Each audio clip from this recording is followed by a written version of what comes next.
Hi guys, good evening. Let's get started. So by yesterday's lecture, we finished the chapter 1, that is the solution to system of linear equations.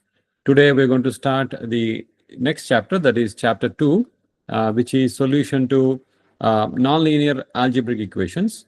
Okay, so in this we're going to solve both single nonlinear algebraic equations, as well as we're going to solve systems of nonlinear equations. So we're going to solve single nonlinear algebraic equations, as well as we're going to solve system of nonlinear algebraic equations. Okay. Okay. What are so essentially? So what we'll try to do is essentially, if you have, let us say, some function f of r. Okay, this function f of r is, let us say, a nonlinear function. Okay, it is a nonlinear function, and it may be either a real valued function, or it could be a complex valued function. Okay, and even the argument r could be real or a complex number. Okay, for this case, we are interested in solving where does this function go to 0. So what value of r will make this function equal to 0. Okay, that means we want to calculate the value of r such that f of r is equal to 0 at those points. Now this function may go to 0 at several points, at several values of r, and we are interested in calculating all of them. So that is known as basically the root finding. Okay, root finding, or the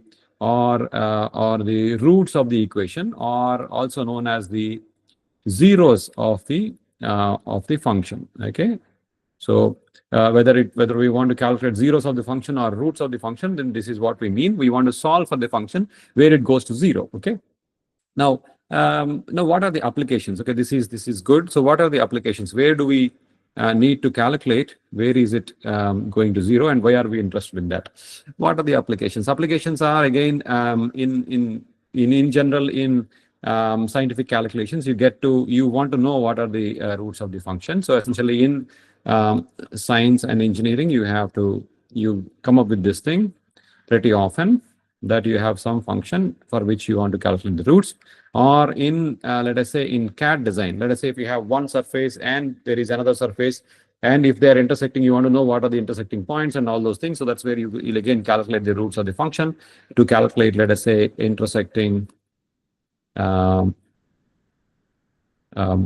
surfaces or volumes and things like that, where you want to calculate these roots. And then there are many other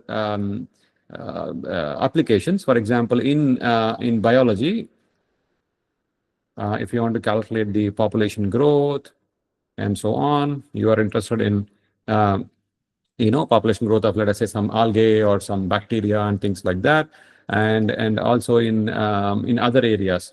For example, in, let us say, in optimization, we always want to calculate the derivatives of the function and then set them equal to 0, and then that is where we are trying to calculate the roots of that function, right? So in optimization and so on. So many other things that we can write in this down here, and also obviously in the solution of ODEs and PDEs, also we might end up with systems of nonlinear equations and root finding for nonlinear equations. Okay, of course, again, nonlinear equations are there in fluid dynamics and in other areas. Okay, but then these equations are actually, in fluid dynamics, what you get is they are not nonlinear algebraic equations, but they are nonlinear partial differential equations. Of course, you will transform them to some form of algebraic equations later on and try to solve them. Okay, so there are myriad of applications, and then it is very common to come up or to encounter a nonlinear equation whose roots needs to be calculated. Okay. For example, if this, I can give an example here. Let us say if we have a simple quadratic equation such as f of x equals 6x square minus 7x plus 2. Okay, I want to calculate what are the roots of this roots of this equation. Because it is a simple quadratic equation, I can easily calculate the roots. Say this is equal to minus 4x minus 3x plus 2 equal to 0. I can say this is 3x times, if I write this as, yeah, so I can write this as maybe 2x times 3x minus 2 minus 1 times 3x minus 2 equal to 0. So I can say that the roots of this equation are x equals 1 by 2 and x equals 2 by 3. Okay, so these are the roots of the equation or zeros of the equation, right? Now, because it is a simple quadratic equation, we could easily split the minus 7x into two parts like this and then do it. But then, however, if you have, let us say, other nonlinear equations, which consists of, let us say, cubic or any other polynomials, or they may involve exponential functions or sine trigonometric functions and so on. So when you have all these things, it is not very easy to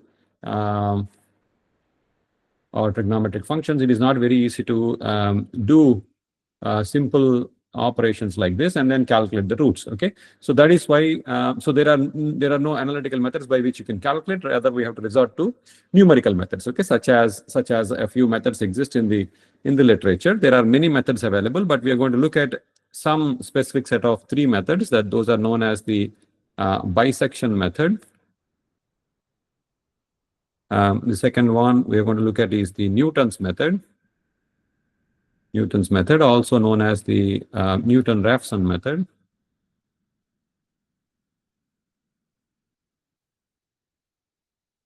Okay, and the third one is again a variant of Newton's method. It's called the secants method. And there are few other methods available, but we are not going to look at all of them. We are going to look at the bisection method, Newton's method, and the secants method. Only these 3 methods.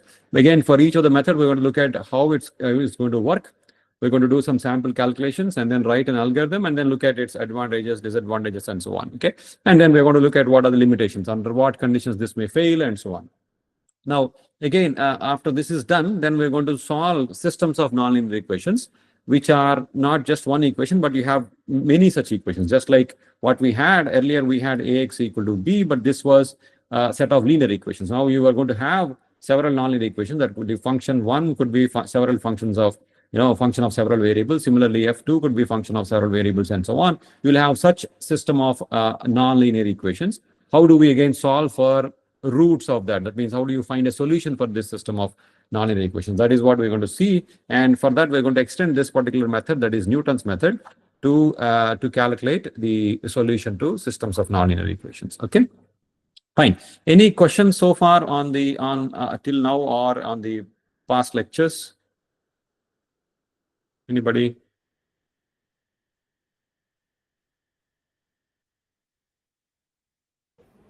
Sir, past lecture, I just have one question. Yeah, sure. Yeah. While calculating the number of steps Mhm. for the Operation count. Yes, sir.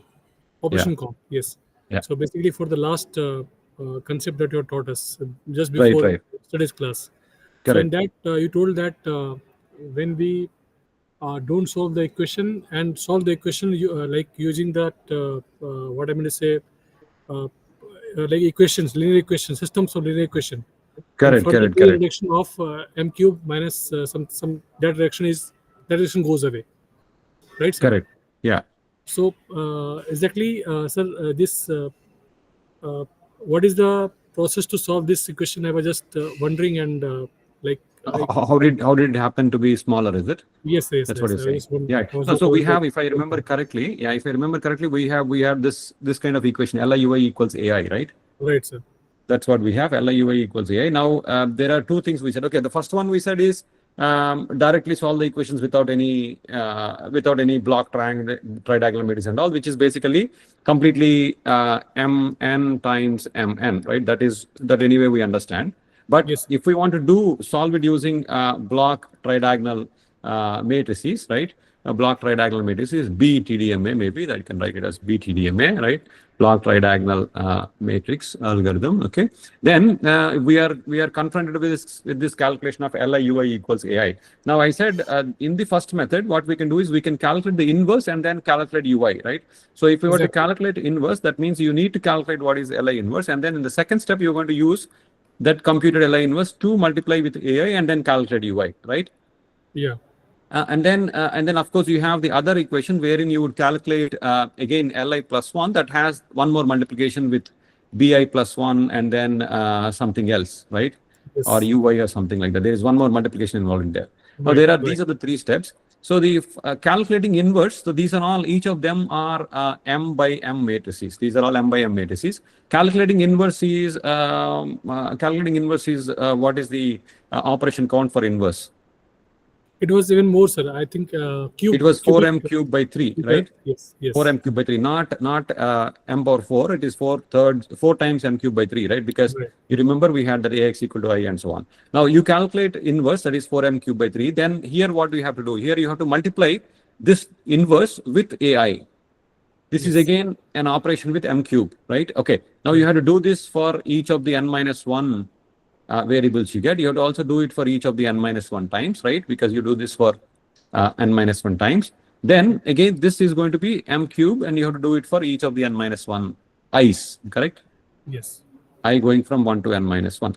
Now, so this total comes out to be essentially 3 plus 3, 6 plus 4, 10 by 3. It was 10, but without a system like 7 m cube by n, it was coming. Correct. So this is 10 m cube times n minus 1. Now, if you do not calculate this at all, right? If you don't calculate the inverse, then you can directly solve Li Ui equals Ai like the way you solve Ax equals I, right? I only perform operations on this, and then I directly solve for Ai from here, right? Ui directly from here. That is going to only involve m cube times n minus 1, right? Then the first one kind of gets dropped, right? And you only have the remaining two, which is m cube and this m cube. No, okay. This is not there. Oh, is it correct? And then do you have anything else? So it's only, oh no, no, okay. Then you have to have, no. So this is 4m cube by 3, not m cube by 3. This is 4m cube by 3, just like calculating inverse, right? Li Ui equals Ai is 4m cube by 3 directly. Then you don't need this m cube at all. Then you only have 4/3 m cube plus m cube for calculating Li plus 1 times n minus 1. Yeah. So this is 7/3 m cube times n minus 1. Correct? Right. Yeah. Is it clear? Yeah, it's no making sense, sir. Thanks. Okay. Thank you. Yeah. Anybody else? Any other questions? Okay, fine. So I hope you are also able to install MATLAB and everything. I'll give you assignment 1. Maybe tomorrow I'll post it. I know you'll have assignment 1. It will probably have a week or a little more than that to solve. It will consist of both hand calculations and there may be 2 problems on hand calculations and 1 on programming. Okay, the hand calculations will be one on the 4-digit floating point arithmetic with rounding that we have learned in the class. Okay, with that you'll solve one system with and without pivoting. The second problem will be on essentially the Gaussian elimination LU decomposition, but then again hand calculation, maybe a 4x4 system. And the programming part will be on implementing Gaussian elimination algorithm that we have already coded, which algorithm we have already seen in the class. You just have to code it up in MATLAB or whatever programming language you wish, and then you have to solve it for a given system. Okay, I'll give you a matrix here. You have to solve for that and then plot something. Okay, whatever is asked. So that will be assignment 1. I'll make it ready by tomorrow and then post it on the this thing on the portal, as well as email you about that. If you have any questions on assignment, you please get back to me. Okay, I'll also give any other instructions that are required to solve the hand calculations. Okay, so now in terms of how do you submit, you have to basically, the hand calculations, you can scan them, and then the programming part, whatever you get, you can put all of them into a single PDF. Okay, the program also, if it is small, you can just attach it and then show the whatever the plot I have asked, and then upload this PDF into the assignment submission. Okay, I think that they will create, code office will create. I'll check with them. Okay, fine. So as a single PDF, I can upload. All right, let's get back to the bisection method. Okay, so what is bisection method? Bisection method. So we are essentially talking about some nonlinear function. Okay, let us say the nonlinear function is something like this. Okay, let us say the nonlinear function is something like that. Okay, this is x, this is y equals this is y, and then on which I'm plotting f of x. Okay, let us say my function is something like this. Okay, this is my f of x, and I'm interested in calculating where is the root. Okay, so the root is here, of course. There is only one root in this case, but in the function might go down again and then come up at later x value, and then there can be multiple roots as well. Okay, or even this might cross here and then there can be another root and so on. Okay, so let us look at how the bisection method works. So bisection method works by initially giving you two guess values. So that means you have to give two guess values, which are called a and b. So you have to give this bounds. Okay, these bounds are two values, and then it is going to, that means you are going to take x equals a to x equals b is your range where you are going to calculate this. Let us say a is value is this thing, and let us say b is here. Okay, let us say this is b. That means this is x equals a, this is x equals b. Then you're going to evaluate the value of the function at the given x value. That means you're going to calculate what is this value. This value is f of a. Okay, let's say this is y equals f of x is plotted. Okay, so that means this particular value is f of a. Similarly, for b, let us say if it is like that, this is this particular value you have here is f of b. Okay, that means that is your f of b. So we have these two values. Now, one criteria for bisection method to work is that the f of a and f of b, they should have, or the a, b values that you have given to qualify as proper bounds for bisection method. The initial bounds you are giving should be such that the f of a times f of b should be less than 0. Okay, that means here you can see the f of a value is negative, the f of b is positive. Their product, that is fa times fb, is less than 0. Okay, this is the criteria for the bisection method to accept the first bounds that you have given as correct as an initial guess values. Now, why is it so? Obviously, it is because if f of a, one of them is positive, one of them is, the other one is negative, it is possible that the function is changing its sign from negative to positive or positive to negative somewhere within this interval of a to b. Okay, so that is the reason why then when we know that these two are good initial guess values from which we can get started.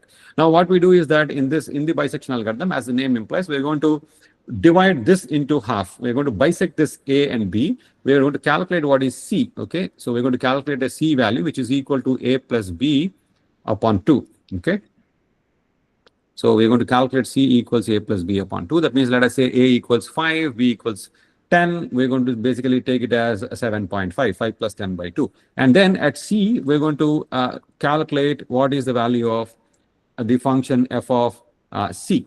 Fine. Okay. So f of c, now we're going to calculate what is f of c. We know the functional form. We only don't know the root. Now you may say, okay, I can draw the function and then look at the root. Of course, you can do that, but then if you are in a program or if you have, I mean, how accurately can you draw is going to determine what will be the root value you may get. For example, root may be needed up to 5 significant digits or 10 significant digits or something like that. Those kind of significant digits you may not get from a graphing software or a plotting software. Okay, so as a result, we have numerically calculated, and all the time you cannot exit from a particular big program where you want to calculate the, let us say, in a population balance or in a CAD software. If you have to calculate, let's say, the intersection of two curves or something, you cannot immediately exit from there and then draw it and then physically examine and then do it. So you need an algorithm which can do it for you, where function goes to some specified tolerance value, right? That the function value is 0. That means it is 0. It is close to point, let's say 10 zeros, 1 or something. To that extent, you want the root value to be accurate. Okay. So that is why we have to look at these numerical methods. Fine.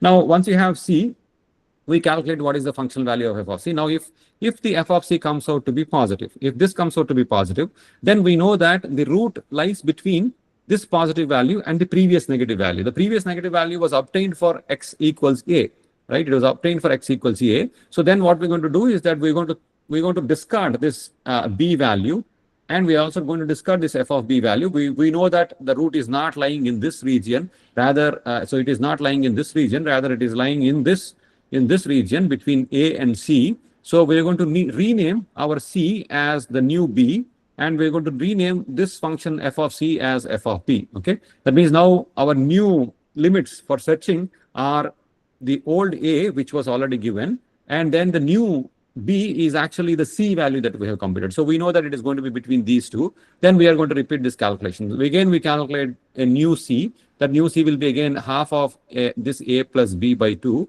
Let us say if that is this one, this is, let's say, new C.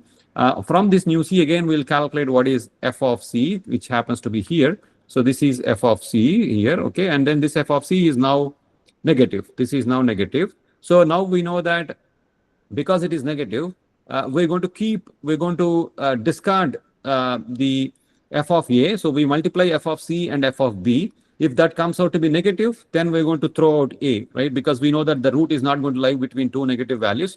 Root again is going to lie between negative and positive values. So we're going to rename this C as A, and then this f of C as f of A.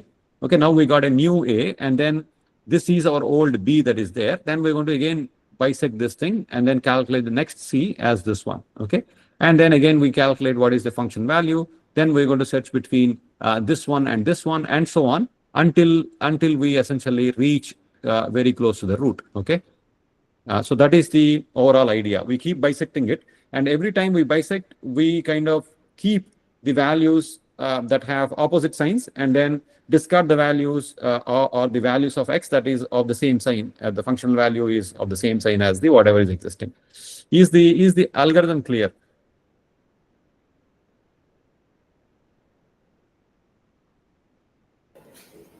Yes, sir, clear. Okay, clear. All right. Okay, then what we can say is that, let us say if I were to say I have f of A, let us say my f of A I want to define with U, f of B I want to define with V, f of C I want to define with W, and then if my f of C times f of A, let us say f of comes out to be less than 0. Okay, we already know that f of A times f of B is less than 0. If my f of C times f of A comes out to be 0, then we're going to f of C times f of A is 0. That means we don't want the B value anymore. So we want to replace B value with the C value. Similarly, the V value, which is f of B, we want to replace with the W value. Okay, that's what we want to do. If this is not the case, else, that means C and A are not less than 0. It is not less than 0. That means C and A are the same sign. Then we want to get rid of A because we want to keep B. That means A we want to replace with the C value. Similarly, f of A, which is U, we want to replace it with the W. Okay, so that is the simple algorithm that we do. Okay, fine. Now let us try to solve a problem and see if we can calculate using bisection method. So let us solve an example using bisection method.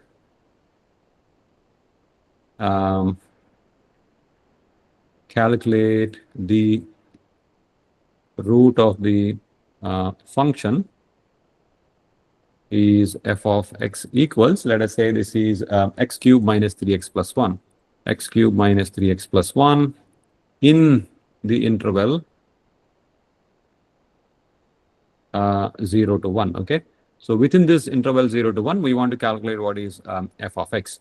So let us apply bisection method. So I will make a table. So in this root finding calculations, you will always make a table in the assignments, in the exams and everything. So we will say what is the iteration number, and then we have value of A, value of B, value of C. We're going to say f of A, f of B, f of C, and then what is the error? Okay, that's what we're going to do. Okay, so let us say this is what I want to do. So that is my table. Okay, that's my table, and then I want to now calculate what are these values. So iteration is, let us say first iteration, we are given A equals 0, B equals 1. Then what is f of A? F of A is I go back and substitute in this one. 0 is going to give me this as 1. F of B would be 1. 1 substitute for 1 is going to be 1 minus 3 plus 1. That's going to be minus 3. Is it correct? Okay, 1 minus 3 plus 1. And then what is the C value? C value is going to be average of these two. So it's going to be 0.5. Okay, then F, what is? Yeah. So I think it should be -2, no, if I'm not wrong. Oh, -2, eh? Oh, sorry, -2. Correct. This is 2 minus 3. No, this is minus 1. -1, right? Minus This is 1, -1. yeah. Okay, thank you. Then I will substitute for C equals 0.5 into this function. That means calculate alpha A cube minus 3 times alpha A plus 1. Okay. Calculate A equals 0.5. Okay. That's going to give me minus 0.375. Okay. So calculate it for 1. Okay, fine. So this gives me minus 0.375. And the error is basically, I'm going to denote this error as my B minus A. Okay, let's say this is error is 1. Okay, I'll come back and tell you why my error is B minus A a little later. I mean, that means if my B minus A value is shrinking, then yeah, so or B minus A by 2. Okay, let me say B minus A by 2 is an error. Then this is going to be error is 0.5. Okay, I can write this as 0.5. Fine. Okay. Now iteration 2. Now f of C comes out to be negative. F of B is also negative. F of A is positive. So which value should I keep and which value should I replace out of A and B? Which one should I keep and which one should I replace? What will be my new A and B? Which is approaching towards 0 actually. That value we should be taking. So in my opinion. No, not approaching 0. We have to keep functions with opposite signs. Yeah. Right? That means because f of C came out to be minus, I have to replace f of B. Correct? Then only f of A times this is going to be, the root is going to be between these two. So that means I'm going to keep my A, which is as 0, but B I'm going to replace with C. That means my new B is 0.5. Then my f of A will continue to be 1. F of B is going to be a function at 0.5 is minus 0.375. Then my C is going to be 0.25, right? And then I have to calculate for 0.25, what is this function value? This comes out to be plus 0.2656. Okay, and then my error comes out to be B minus A by 2. Let us say this is 0.25. Okay, fine. Now in the third iteration, which values, what would be my A and B? Sir, one question, sir. Yeah, sure. Sir, while in the second iteration, while selecting B, it should be like 0.375 only, sir. Why we are selecting 0.5? Because that will be the new B, right? New B will be my C, whatever I have calculated. Okay, sir. Got it. Right? I'm replacing function values with FC I'm replacing FB with FC, and I'm replacing B with C. Yeah. Okay, sir. Got it. Correct? Yeah. Okay. Anybody else? Any other question? Now for the third iteration, f of C came out to be positive. That means I should replace the value which has a positive function value with this one. What would that be? Now I know that my root lies between B and C, correct? 0.25.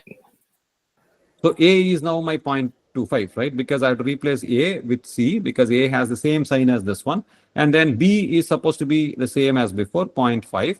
And f of A will be 0.2656. And f of B is minus 0.375 as before. F of C, I have to first calculate what is C. What is C for a 0.25 and 0.5 by 2? 0.375, is it? Okay. Then I plug in 0.375 into this equation. That's going to be calculate for 0.375. That's going to give me minus 0.07. Okay. And my error is going to be 0.125. Okay. All right. Now for the fourth iteration, what are A and B?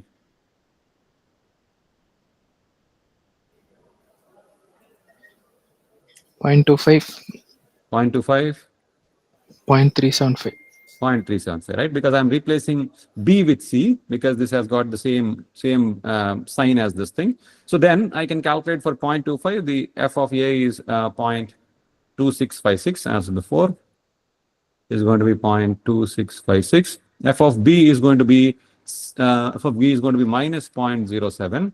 Okay, and C is going to be how much? 0.25 plus 0.375 by 2. How much is that going to be? Can somebody calculate and tell me?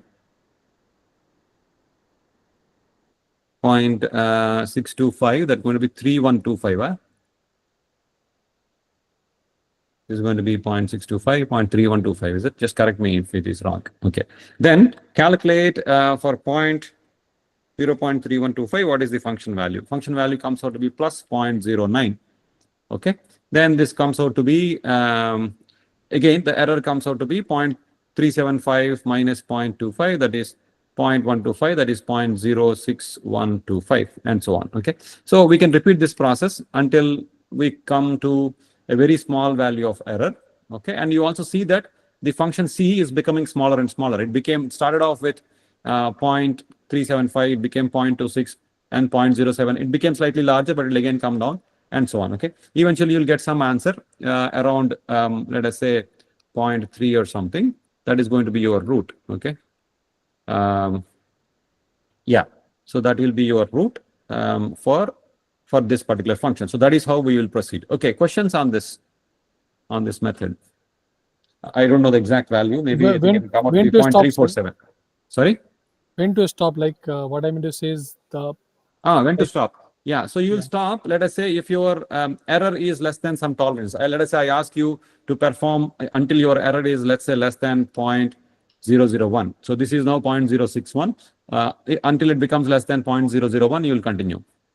Okay. Okay. So boundary condition will be given, right, sir? Yeah, this will be given. Otherwise, I will also ask you, sometimes it may take several iterations to come to 0.001, probably a lot of them. Then I will ask you to perform, let us say, 5 iterations or something. Cool. Okay, sir. Okay. Any questions on this so far? Anybody? Okay, the method is clear, how we are doing it. Okay. Now I want you to pay attention to something, which is basically the error. You see how the error is changing. The error is 0.5, 0.25, 0.125, and so on. It is only becoming half in every iteration, right? That is because of as the name suggests, we are only doing a bisection method. We are only doing a bisection method. Or else just come single signature. Just 1 second. Is it single signature or many? Many, yeah. Maybe later. Yeah, fine. Tomorrow is fine. Yeah, excuse me. Yeah, somebody for this thing. Okay, so so this is so it only, because of the bisection method, it only kind of goes down by 1/2. Fine. All right. If any questions, you can interrupt me. Otherwise, I'll proceed and try to write a pseudocode or an algorithm for this thing. Pseudocode for bisection method. So let us say we write some function. Okay, some function or subroutine bisection method. We want to pass what function we want to evaluate. We also want to pass the initial guess, A and B, initial bounds.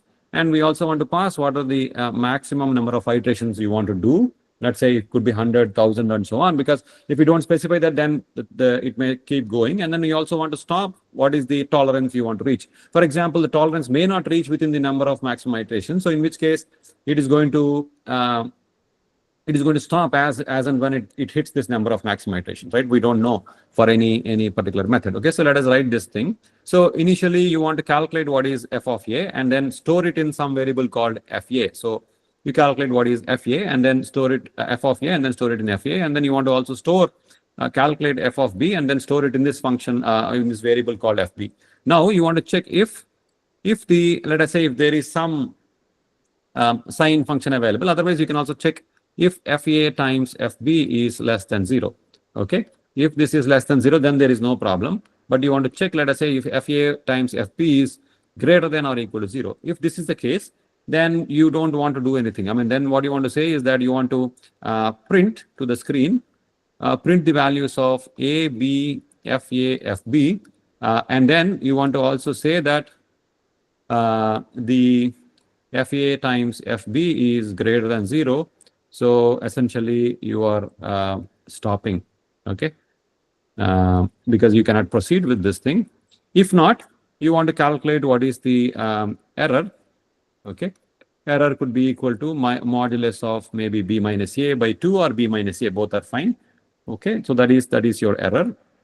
Now you want to proceed with the iteration. That means you have A and B that are appropriate. There, the function product of the function values is now less than 0. That means you want to do iteration. So how many iterations you want to do? You want to do I equals 1 to maximum number of iterations, right? N max or N iterations, something like that. So in this, you want to now first calculate what is value of C. C you want to calculate is as A plus B by 2, okay? And then you also want to calculate what is function value of C, that is f of C, and then store it in some variable called fc, because we don't want to keep calculating this fa, fb, fc every time. So we can just store it, because as you see, we have reused either fa or fb depending on the sign of fa, fb with respect to fc, right? Okay. Then you also want to check if my error is less than the specified tolerance, then we have converged, right? Then essentially you can say the solution is converged. So we can just print it. We can say output print solution is converged in I iterations. Okay. And we can also print the solution. The solution is now actually I'm printing C comma FC, but yeah, so C comma FC is, but then I have not calculated the error again with the C here, okay? But this has been calculated with B and A. Okay, I think that we can fix later. So then, if not, then what should do? Now you want to check for if it has not converged, so the error is still greater than epsilon. Let us say we may give epsilon to be equal to 1a minus 6 or something like that. Then we will calculate what is if my f of A times f of B, or sorry, f of A times f of C, if it is less than 0, right?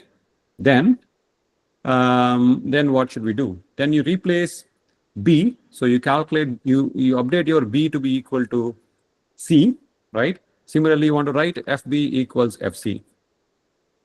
Okay. Else, what you want to do is that you want to replace your A, you want to write it as C. Similarly, FA, you want to write it as FC. Okay. That's the thing. Then we are done with this. Then once this thing is done, you can again calculate what is the error, because the error is not calculated. Error equals modulus of B minus A, okay? And then we can close this end loop, and then we can do the subroutine also, we can close, okay? So that closes the subroutine. Fine? Does it sound okay? It's a quite simple algorithm compared to what we have written previously for the system of linear equations, right? Questions on this? Either you can use FA times FB, or if you have some function, we can use sine of FA times sine of FB if it's going to give the positive or negative sign. Either that can also be used. Okay. Is it clear, this part? The questions, mistakes, I may have made something.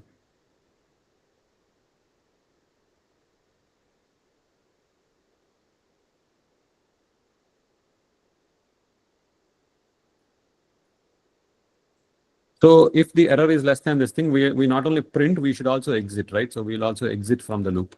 Okay. So exit or break from the loop. Otherwise, we are continuing even after we print it. Okay. So we exit. And here also, once we print it, we should, exit or break or stop. Exit or stop, right? Okay. Questions? Questions, or is it okay, this method?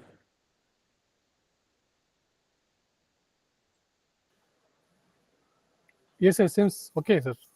Is okay? Fine. You will Yeah. be able to code it up and then get an answer. I will try, sir. No problem. Okay, good. Yes. Fine. All right.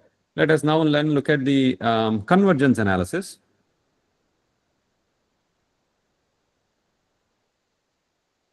Okay. Let's look at the convergence analysis. That means we want to see how fast and how accurately the bisection method is going to work.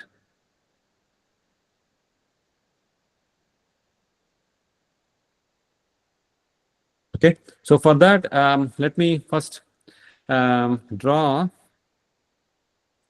So we want to see we want to come up with an estimate for the error. Okay, so that means let me take some big scale here. So we have A0 and B0. Okay, so unlike AB, I'm starting off with A0, B0. So A0 comma B0 is my initial guess values that are given. So we need to be given two guess values, right? And they should satisfy the condition that the function values should have opposite values at these two guess values. Okay, let us say it has opposite values. Then let us say our root is somewhere here. Okay, let us say that is the root. Okay, this is where my root is. So this is my root R.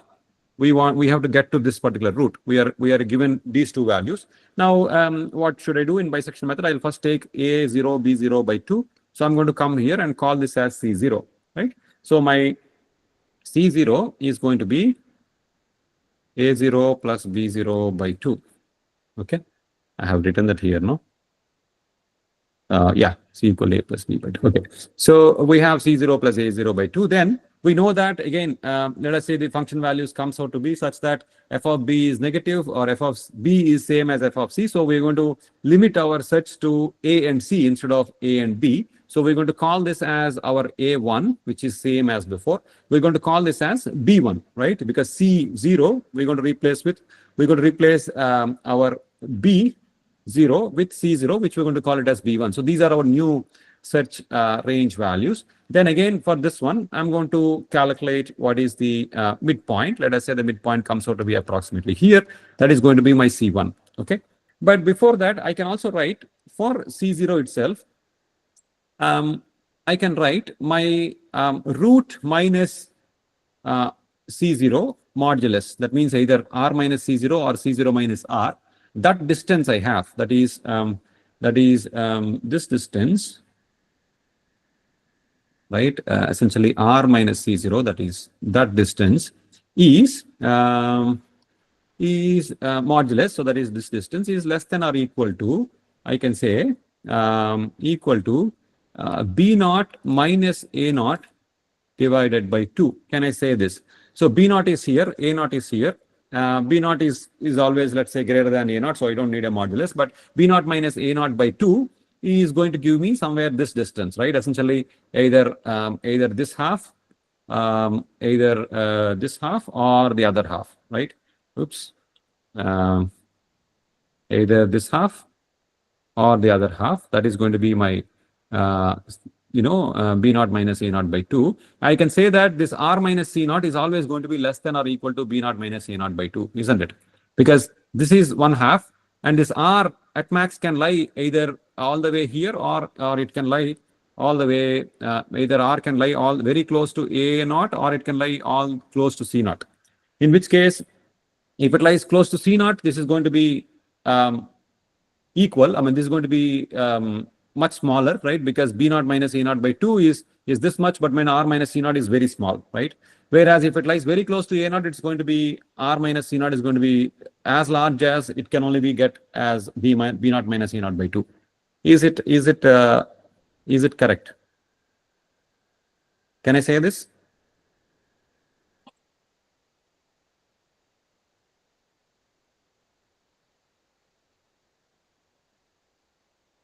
Yes or no? Yes, sir. Yes. Okay. If this is the case, then I can also, when I try to do the next step, which is for C1 with A1 and B1, I can also write for the next step, my R minus C1 modulus is going to be less than or equal to B1 minus A1 divided by 2. Can I say this? It's like exactly the same principle applied at the next level. So I have now A1 is here, B1 is here. B1 minus A1 by 2 is again this, either this length or it is this length, right? And then this R minus C1 is going to be either going to be less than or equal to B1 minus A1 by 2, right? I can apply the same logic at the next level also. Okay. But I can also say that instead of using B1 and A1, I can also say that this is also essentially less than or equal to B0 minus A0 divided by 4, that is 2 square.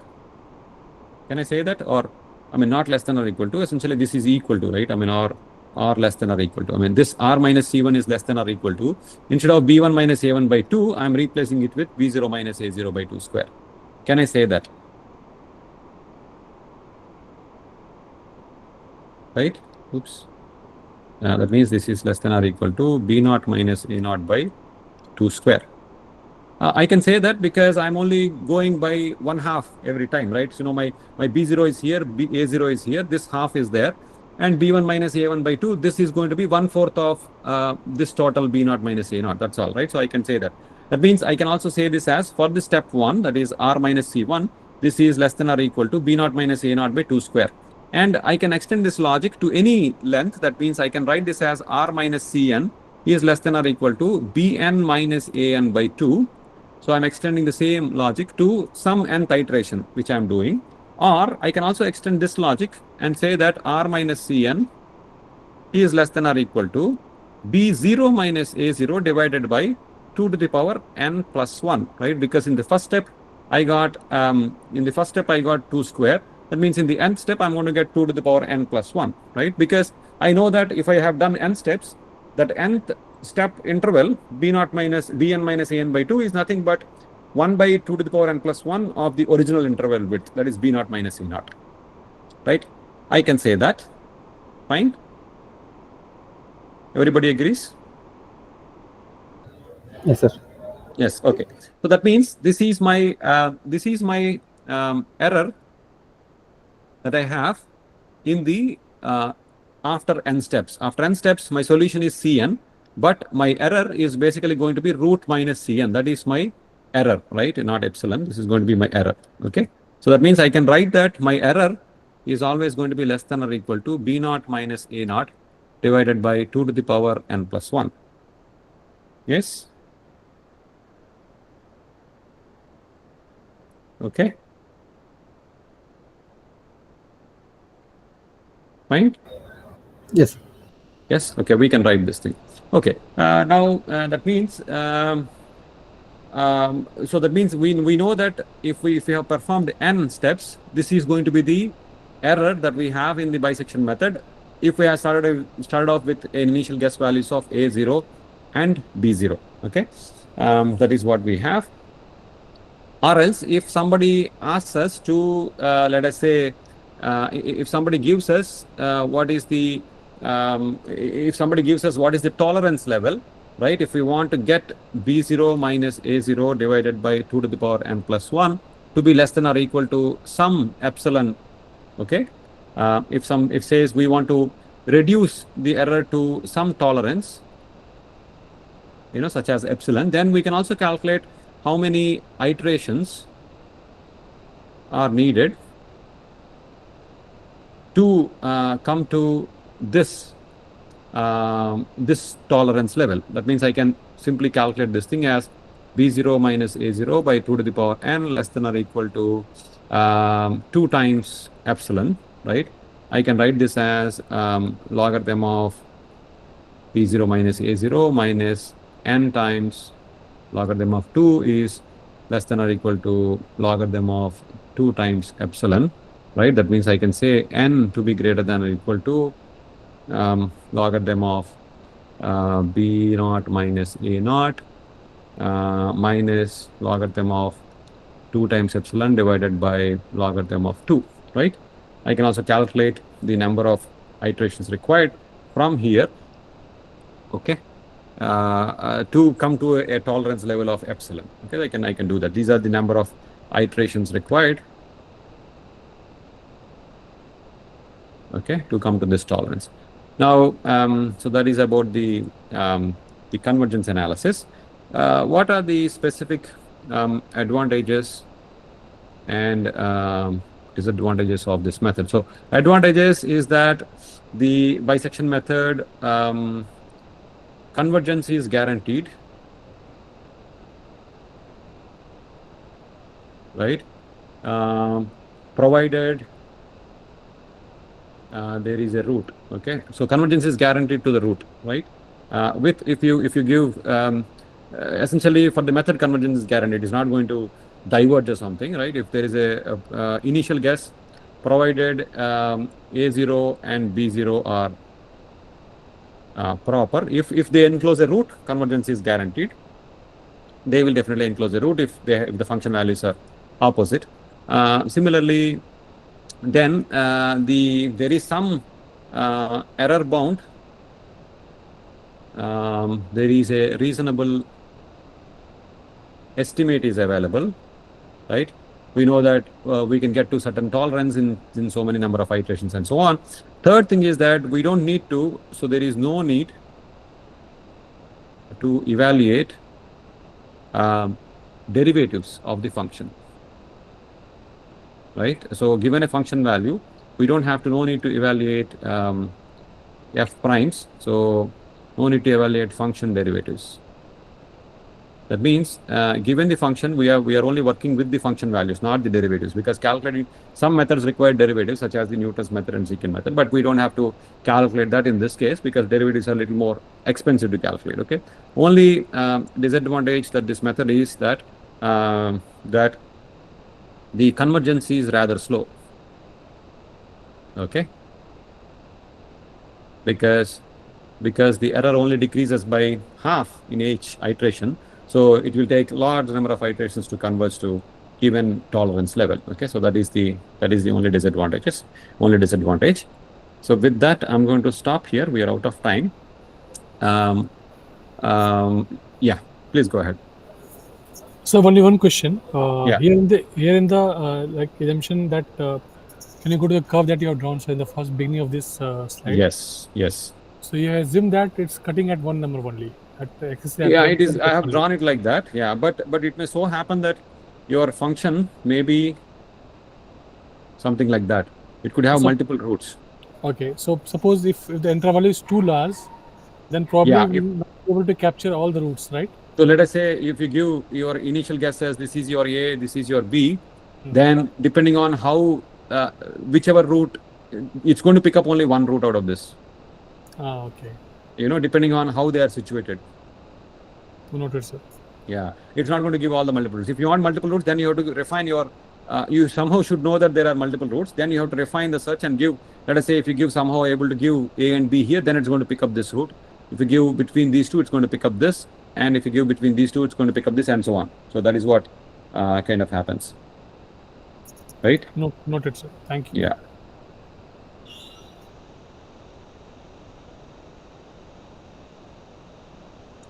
Okay, any other questions, anybody? All right, if there are no questions, I'm going to stop here. I'll send you the assignment by tomorrow, and then you can get back to me if you have any questions. Please install MATLAB as fast as possible, as soon as possible, and then work on the assignment, okay?